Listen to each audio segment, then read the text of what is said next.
Shalom laquelle, que la paix de Dieu soit avec vous. Avec vous, dans cette vidéo, le pasteur Anani, nous avons une rubrique, les mots de la Bible, qui paraît tous les jeudis, tous les dimanches. Mais aujourd'hui, nous avons en 5 minutes le terme ancien. Ancien. Ancien vient d'un terme hébreu zaken. Zaken peut se traduire dans l'Ancien Testament donc par gerousia en grec. Et donc ici, cela signifie juste vieux. Dans Genèse chapitre 25, verset 2, mais surtout Genèse 24, verset 2, Exode chapitre 3, verset 16, verset 18, Deutéronome chapitre 25, verset 8. C'est ici donc généralement un conseil des anciens dans un sénat, d'où le Sanhédrin dans le Nouveau Testament. Alors, qui était comme une forme de cour suprême à Jérusalem, Actes chapitre 5, verset 21. Ainsi, la Septante traduit également par presbytes, à savoir une personne âgée. Genèse 25, verset 8 et verset 50, Josué chapitre 6, verset 21, Lamentation verset 16. Le Nouveau Testament, à Tite chapitre 2, verset 2, Philippiens 9. Mais la plus ancienne des appellations est presbyteros, ou presbytera pour les femmes, comparatif de presbus, plus vieux. 1 Timothée 5.2. Les femmes presbyteras, comme des mères, les femmes âgées, selon Paul.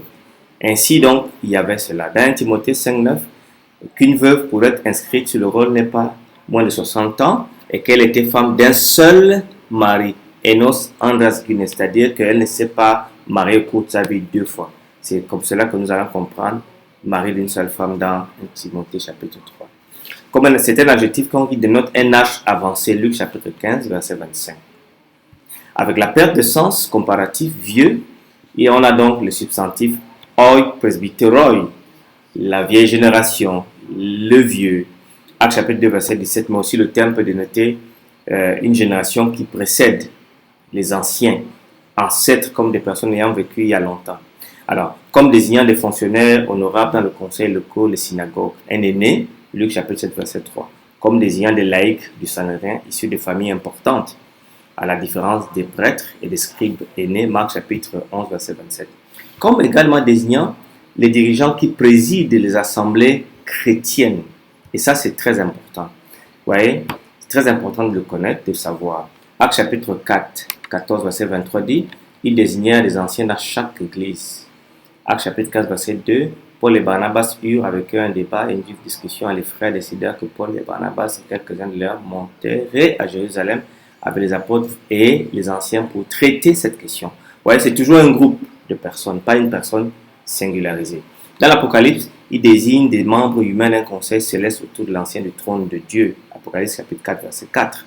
Alors, très intéressant. Le problème particulier donc de presbytéros dans le judaïsme et le christianisme est qu'il découle de la double signification du mot qui peut être utilisé à la fois comme indication d'âge et comme titre de fonction.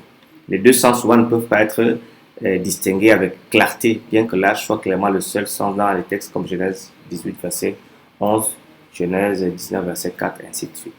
La racine presbytéros apparaît 219 fois dans la Septante, de l'Ancien Testament avec le sens comparatif, plus vieux que jeune, d'où provient notre terme français prêtre, quoique celui-ci, n'est-ce pas, traduise le grec hieros. Nous allons voir cela plus tard. Donc, presbytéros, c'est une sorte de synarchie laïque. Les anciens exercent depuis des siècles une autorité collective religieuse estivée sur Israël. Je vais préciser collective. Exode chapitre 3, verset 16, 12, 21, Nombre 11, 16. Puis sur les affaires des cités palestiniennes, Juge 11, verset 5, 1 Roi 21, verset 8. Ils sont aussi membres du Sanhédrin. Ils veillent au maintien de l'enseignement des anciens ou des traditions des anciens. Matthieu 21, verset 23, verset 26, Matthieu 26, verset 3 et 47, Actes chapitre 4, verset 5. Le terme peut aussi désigner des rabbis du passé, Marc chapitre 7, verset 3 et verset 5. C'est donc un modèle juif que les églises chrétiennes ont à leur tête un collège, un corps d'anciens qui légifère généralement en assemblée, Actes chapitre 22, verset 5, pour gouverner la communauté par les apôtres. D'abord dans Actes chapitre 11, verset 30, 14, verset 23, 15, verset 2. Jacques chapitre 5, verset 14. Dans le Nouveau Testament donc, ces anciens équivalent selon leur fonction aux épiscopes ou évêques selon la formule de Paul dans Tite, chapitre 1, verset 7. Ils sont recrutés parmi tant de règles précises, dont la plus importante est qu'ils fussent mariés d'une seule femme, c'est-à-dire un seul mariage à l'exclusion même des veufs. 1 Timothée 3.1. Il n'y a pas dans les épîtres et dans les actes une chose telle qu'un ancien, seul, dirigeant, ou un premier ancien, comme on voit dans les églises modernes. Mais un collège d'anciens qui devaient être de bons dirigeants d'abord dans leur famille afin de pouvoir prétendre diriger la grande famille de Dieu. Et ici, ils pouvaient recevoir un double honneur à cause de leur attachement à l'enseignement et à la prédication. 1 Timothée 5.17. Ils sont établis dans leurs fonctions par l'imposition des mains. 1 Timothée 4.14. Certains d'entre eux, par contre, se démarquent à cause de leur vénérable autorité. 1 Pierre 5.1, 2 Jean 1, 3 Jean 1. Même dans l'Apocalypse, les veillards de l'Apocalypse ici sont une forme de sénat céleste dans le nombre 24 signifie qu'ils sont dans le cadre de l'adoration. Apocalypse chapitre 4, verset 4, 19, verset 4. Alors, l'application de ce terme, donc, il est simple. L'ancien est une personne d'une maturité, que ce soit sur le point de l'âge, mais aussi sur le plan de la gouvernance familiale, sur le plan spirituel. C'est une fonction dont les dons spirituels ne sont pas la base pour le choix, excepté qu'il faille qu'un ancien ait la capacité d'enseigner. Il doit être doué ou compétent dans l'enseignement, Timothée 3.2, et d'être une personne mariée, 1 Timothée 3.2 également, Tite 1.6. 1 Timothée 3.5 dit, car si quelqu'un ne sait pas diriger sa propre maison, comment pourrait-il diriger, prendre soin de l'Église de Dieu? Restons connectés. Dimanche, nous discuterons d'un terme important, le terme ange.